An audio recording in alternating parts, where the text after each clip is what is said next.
2025년 12월 19일 금요일 돈다방 미쓰리 시작하겠습니다. 제가 어제 방송을 들어봤는데요. 엄청 흥분해 있는 거예요. 쟤 왜 저러지? 라고 생각을 해봤더니 역시 수요일 날 새로운 노트를 시작하면서 그 설레는 마음을 막 방송에다 담고 싶었던 거죠. 그래서 아침 일찍 일어나서 방송 준비하고 녹음까지 했는데 막판에 살이 걸리는 바람에 그 녹음이 날아가 버리고 어제 방송 녹음하면서 수요일 날 그 감정을 막 담고 싶다 보니까 좀 힘든 거예요. 감정이 막 앞선 거죠. 그러니까 여러분들은 쟤 왜 저러지? 라고 생각하실 수 있는데 저 혼자만 그 수요일 날 그 설레는 감정을 끌어와가지고 막 목요일 날 막 담았습니다.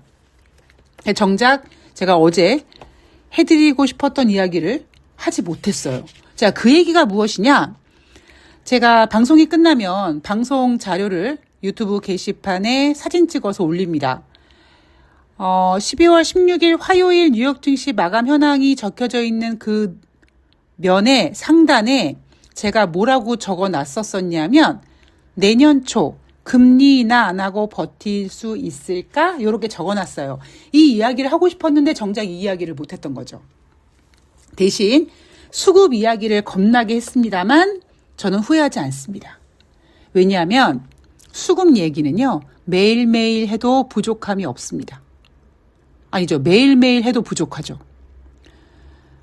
제가 여러분들한테 여러분 주식시장이 오르고 내리는 것보다 더 중요한 것이 주식시장의 질이다라고 얘기하고 그 주식시장의 질을 확인하는 데 있어서 수급은 굉장히 중요합니다. 그리고 수급은 거짓말을 하지 않습니다. 제가 최근에 외국인 투자자들의 매매 성향, 기관 투자자들의 매매 스타일, 그리고 개인 투자자들은 어떻다란 이야기를 계속 해드리고 있죠. 외국인들은 단타를 친다. 기관 투자자들은 자금은 풍부한데 뭔가 뒷심이 강하지 못해서 3,900이 깨지면 어떻게든지 3,900을 만드는 데 힘쓰고 4,000이 깨지면 어떻게든지 4,000을 만드는 데 힘쓴다. 그리고 개인 투자자들은 각계 전투를 한다라는 이야기를 계속 해드리고 있습니다. 12월 18일 목요일 뉴욕 증시는 반등했어요. 그러니까 12월 19일 금요일 대한민국 주식시장 4,000포인트를 회복했습니다. 회복한 매매 주체가 누구예요? 기관이에요. 그래서 수급이 중요하고 투자 동향, 매매 동향이 중요한 겁니다. 자, 여기에 대한 이야기는 뒤에서 조금 더 자세히 해드리도록 하겠습니다. 자, 12월 18일 목요일 뉴욕 증시를 좀 먼저 점검해 봐야 될 것 같은데요. 저는 연합뉴스에서 내놓는 뉴욕 증시 마감 현황 시황 자료를 보고 방송 원고를 준비합니다. 물론 좀 부족하다 싶으면 제가 경제지표 같은 것들은 따로 체크를 하고 오늘 아침에 일어나서 12월 18일 목요일 뉴욕 증시 마감 현황 자료를 딱 프린트하는데 제목이 뭐냐 하면 찜찜한 CPI에도 불구하고 뉴욕 증시는 반등했다라는 겁니다. 근데 저는 좀 생각이 다릅니다. 12월 18일 목요일 뉴욕 증시는요. 반등을 했었어야만 하는 자리예요. 왜냐하면 지금 뉴욕 증시는요. AI 버블이라는 엄청난 악재가 지금 포진하고 있습니다. 만약에 12월 17일 수요일 뉴욕 증시도 하락했는데 12월 18일 목요일 뉴욕 증시마저도 하락하면 올해 연말 뉴욕 증시가 굉장히 힘들어질 거예요. 그러다 보니까 어떻게 해서든지 분위기를 좀 유지하게끔 만드는 거죠. 그러다 보니까 CPI 자료가 찜찜해도 불구하고 반등했다라고 표현하기도 하고 12월 18일 목요일 뉴욕 증시에서 확인하지 못한 내용들이 있죠. 그 전날 뉴욕 증시를 하락시켰던 AI 버블론 이슈가 빠졌습니다. 왜냐하면 12월 18일 목요일 뉴욕 증시의 주제가 AI 버블론이라면 뉴욕 증시가 하락했겠죠. 뉴욕 증시가 하락하면 지금 뉴욕 증시의 투자 심리가 아주 호수의 위에 살짝 얹어져 있는 얇은 얼음 같아서 그게 살짝 부스러지면 박살이 납니다. 그러니까 웬간해서는 좀 버티자. AI 버블론이 지금 뉴욕 증시를 지배하고 있고 12월 달 연준이 금리를 인하했음에도 불구하고 연준은 지금 그걸 누리지 못하고 있어요. 거기다가 여러분 요즘 무슨 얘기를 못 듣습니까? 여러분 다음 주면은요. 12월 하순이에요. 산타랠리 이야기 없잖아요.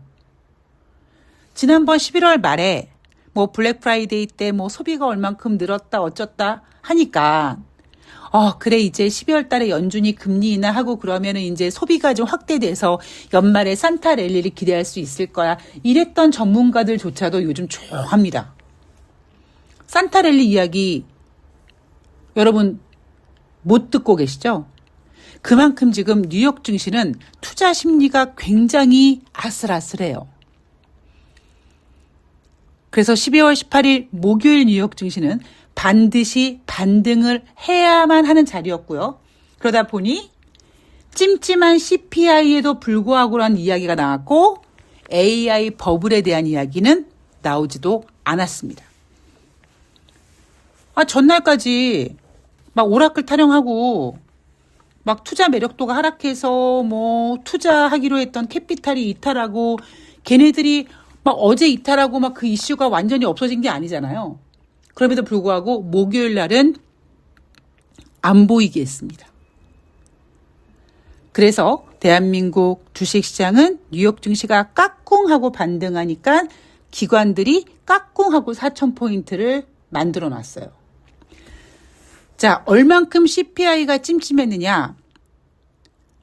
헤드라인 전 품목 소비자 물가지표가 전월 대비 0.2% 상승.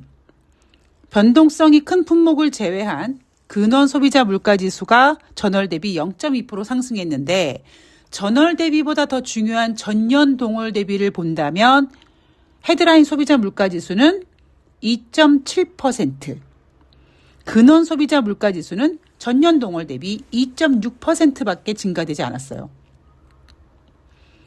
그러면 이날은요. 와, 이제 소비자 물가지표가 이렇게 크게 둔화됐으니까 인플레이션 걱정 안 해도 되고 고용지표 부진하니까 금리 인하 막 할 수 있겠구나라는 분위기로 막 환호를 해야 되는데 그렇게 못했죠.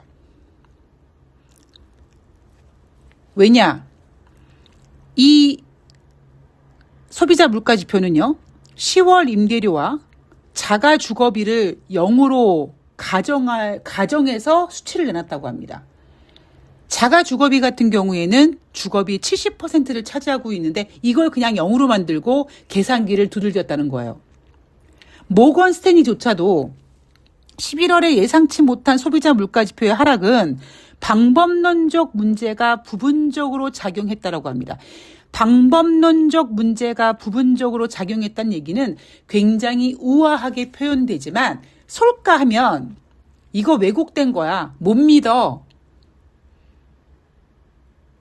이렇게 해석하면 되는 겁니다. 그러니까 전년 동월 대비 크게 둔화된 건 맞는데 저거 진짜인지 믿을 수가 없네.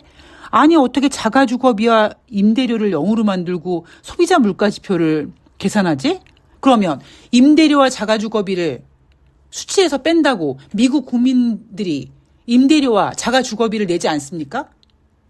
수치상으로는 0이 되고 수치상으로는 전년 동월 대비 크게 둔화될지 모르겠습니다만 진짜 미국 국민들의 주머니는 지금 텅텅 되고 있는 거예요. 오죽했으면 트럼프가 민심 달래기 위해서 세금 환급해 주겠다고 얘기하잖아요. 그게 지지율도 지지율이지만 지금 미국 국민들의 생활이 너무 팍팍해요. 제가 앞서서 여러분 올해 산타 랠리는 좀 어렵지 않을까 생각이 든다. 물론 그들이 발표했을 때는 지난 블랙 프라이데이 때 뭐 소비가 엄청 늘었다라고 하지만 제가 그 전에 접했던 자료로는 관세 때문에 미국 국민들이 연말에 써야 될 소비를 미리 땡겼다. 이런 자료를 제가 접하면서 연말에 산타랠리가 어려울 수 있다라는 내용까지 저는 접했단 말이에요.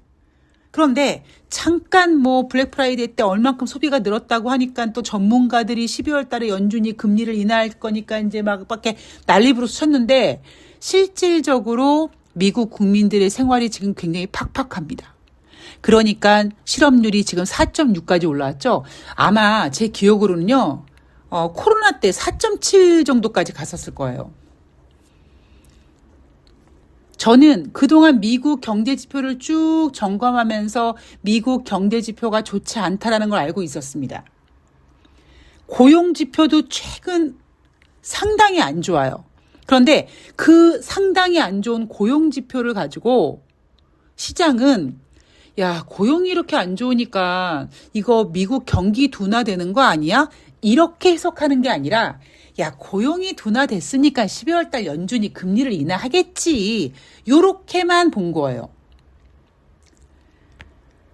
제가 매번 강조합니다만 여러분 주식시장에서는요. 모든 거를 다 체크를 해야 되거든요. 아까 살짝 말씀드렸듯이 소비자 물가지표가 전년동월 대비 뭐 2.7%밖에 상승되지 않았고 2.6%밖에 상승하지 않았다. 이거를 이제 미국 이제 인플레이션 걱정 안 해도 되겠네. 이게 되냐고요. 수치상으로는 그렇게 숫자 장난질을 할 수 있을진 모르겠습니다만 그렇다고 미국 국민들이 10월 달 임대료 안 냈겠습니까? 자가 주거비 안 낼까요? 아니잖아요. 그러니까 경제는 실질적으로 미국 국민들이 돈을 쓰고 돈을 벌고 이런 과정들이 제대로 된 경제지표인데 경제인데 경제지표라는 녀석은 지금 굉장히 많이 왜곡되고 잘못 나오고 정확하지 않습니다. 그 이유가 사람이 수치를 만드는 거이기도 하고요. 또 하나는 셧다운 때문에 지연된 것도 있습니다. 제가 이런 이야기를 작년에 해드렸었어요. 제 기억으로는 6월달 고용지표가 뭐 부진했는데 4월달, 5월달 잘 나왔다고 했던 고용지표가 나중에 봤더니 부진했다. 그래서 제가 그걸 표현을 어떻게 했냐면 계산기를 다시 두들겼더니 아이고 그때는 증가했다고 했는데요. 이번엔 감소했네요. 이렇게 말장난하는 거다라는 이야기를 해드렸습니다. 사람들은 그냥 단순히 찜찜한 CPI라고 하지만 단순히 찜찜한 게 아니라 이건 지금 미국 경제 지표가 굉장히 왜곡됐구나 라는 거를 얘기해 주는 거고 그럼 왜 이렇게 왜곡시키지? 라고 궁금증을 한번 해소해 보자면 제 생각은 지금 AI 버블이라는 이슈가 뉴욕 증시를 지배하다 보니까 여기서 경기가 둔화됐다거나 아니면 조금만 안 좋은 그 재료만 나오면 호수 위에 있는 얼음에 돌을 딱 던져서 쫙 깨지는 것처럼 판이 그렇게 깨질 거기 때문에 아주 그냥 그거 깨질까봐 그냥 애지중지 조심조심 하고 있는 겁니다. 자, 주간 신규 실업상 청구 건수 전주 대비 13,000건 감소해서 22만 4천 건 기록했다고 하고요. 자, 뉴욕 증시는 12월 18일 어찌 망가지지 않기 위해서 반등했습니다. 그 모습을 바라본 대한민국 주식시장은 역시 기관이 나서서 4,000포인트를 다시 만들어 놨습니다. 그럼 저는 이 시점에서 여러분들한테 질문을 하나 던지고 싶어요. 자, 여러분. 오늘 장에서 여러분은 주식을 사고 싶으십니까? 아니면 뉴욕 증시 올라서 대한민국 증시 뻘겋네. 내 종목 중에 어느 정도 좀 회복된 종목이 있나? 좀 정리하고 싶네 라는 심리가 더 강하십니까? 아마 후자일 거예요. 지금은 사는 장이 아니에요. 생각해 보면은요. 지난번 코스피 4,000, 4,100, 4,200 갈 때는 그때 주식 사서 좋았던 사람들은 주식 얘기를 해대고 그때 주식을 사지 못했던 사람은 나 사야 되는데 어쩌지 이렇게 발을 동동동 구르고 있었고 사는 사람이던 아니면 사지 못했던 사람들도 일괄적으로 했던 얘기가 뭐냐면 4,000 가고 4,100 가고 4,200 갔으니까 파실 때마다 사면 돼 라는 게 모두의 입에서 나온 얘기였습니다. 그런데 지금은 그런 얘기를 하는 사람이 없어요. 왜냐하면 그때와 상황과 분위기가 너무 다르거든요. 그러니까 지금 같은 경우는 예전에는 4,200 갔다가 깨졌을 때는 나 빠졌으니까 조금 줍줍했어요 라는 사람들이 대부분이었다면 지금은 빠졌어요, 줍줍했어요 라고 못합니다. 줍줍하고 싶지만 매수 주문 마우스에 클릭을 못하게 되었고요. 반대로 좀 어느 정도 좀 현금화 좀 하고 넘어갈까? 이런 심리가 지배적이에요. 그래서 제가 4,200포인트 위에 있는 애들이 뭐가 됐다? 매물대가 됐다라는 겁니다. 이게 여러분 굉장히 중요해요. 그래서 주식은 오르고 내리는 것보다 더 중요한 게 주식의 질이다라는 거를 제가 강조하고 또 강조하고 또 강조하는 겁니다. 자, 이제는 오늘 방송을 좀 마무리하면서 금리 인하 이야기로 가볼게요. 제가 어제 방송에서도 다시 반복했고 올해 8월 달부터 제가 노래를 불렀죠. Not today. 8월은 아니에요. 그런데 지금 경제 지표나 이런 것들이 뭔가 막 뒤죽박죽 엉망진창 막 연준이 제대로 숙제도 못했고 막 그 밀린 숙제가 막 밀려서 8월은 아닌 것 같고 연말이나 아니면 내년 초에 한번 물갈이를 할 것 같다 라는 이야기를 주례장창 해왔다고 그랬잖아요. 지금 현재로는요. 1월 달에 내년 1월 달에 FOMC 회의가 예정되어 있는데 현재 기준금리를 동결할 확률이 73.4%밖에 안 돼요. 반대로 나머지 한 20% 정도 되는 수치는 금리 인하했으면 좋겠네 이거겠죠. 그런데 제가 주례장창 여러분들께 가스라이팅 했던 부분이 있습니다. 웬만한 인플레이션은 적당한 금리 인상으로 잡을 수 있지만 그 선을 넘어버리면 더 이상 인플레이션은 금리 인상으로 잡을 수가 없다. 그럼 미쓰리 어떻게 뭘로 잡아? 경기 둔화, 경기 침체만이 잡을 수 있다. 저는 이날 발표된 소비자 물가 지표가 뭐 정확하지 않든 정확하든 관심이 없습니다. 왜냐하면 저는 소비자 물가 지수는 그렇다고 칩시다. 자, 근데 경제가 너무 안 좋아요. 미국은. 그동안은 어떻게 해서든지 12월 달에 한 25bp 정도만 금리 인하 할 수 있게끔만 해주고 어떻게든 되겠지라고 했는데 지금 문제가 잘 풀리지 않고 있습니다. 왜냐하면 제대로 된 물갈이가 돼야 돼요. 이거는 거의 진실입니다.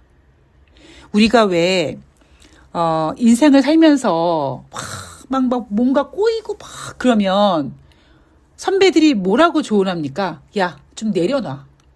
너 지금 너무 이것저것 다 쥐고 막 미련 갖지 못하고 막 끙끙끙끙거리고 있어. 미련을 놓지 못하고. 야, 내려놔. 그것처럼 지금 주식시장에서 필요한 게 내려놓음이에요. 근데 미국은 지금 못 내려놓고 있어요.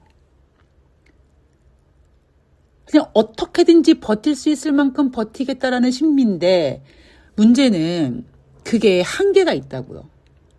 그래서 1월달 FOMC 회의에서 과연 금리를 인하하지 않을까라는 생각을 조심스럽게 해봅니다. 물론 전제 조건이 있어요. 지금부터 글쎄요, 뭐, 당장, 뭐, 다음 주에는 또 어설프게, 산타랠리, 이럴 수 있어요.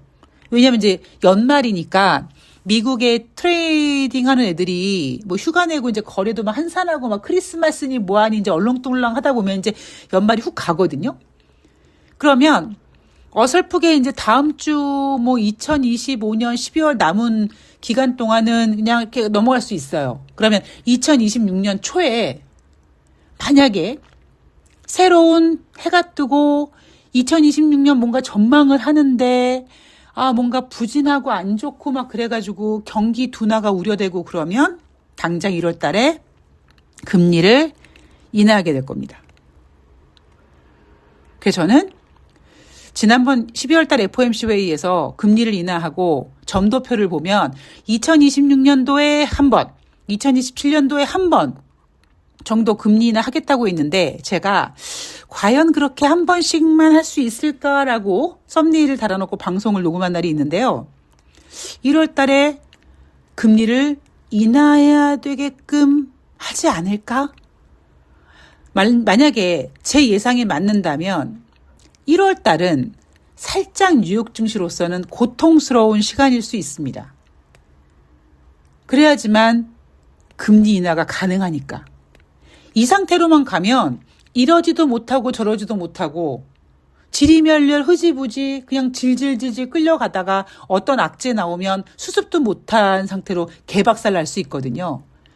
그렇기 때문에 1월 달 저는 조심스럽게 연준이 금리를 인하하려고 하지 않을까라는 생각을 한번 해봅니다. 그리고 전제 조건으로는 CPI가 있다고 나오건 말건 고용이 너무 부진하니까 그리고 경제가 너무 안 좋으니까 그 지표들이 1월 달에 소화되고 그런 분위기로 2026년도 전망이 조금만 후지면 당장 연준은 금리를 인하하려고 할 겁니다. 모르겠어요. 어떻게 될지. 계속 점검해 체크해 봐야겠죠. 자, 돈다방 미쓰리 오늘 방송은 여기서 마치고요. 저는 금요일 뉴욕 증시 마감 현황 내일 방송에서 전해드리도록 하겠습니다. 한 주 고생 많으셨고요. 올해 얼마 남지 않았는데 확실히 지금 대한민국 주식시장은 코스피에서 코스닥으로 넘어가는 과정이 전개되고 있습니다.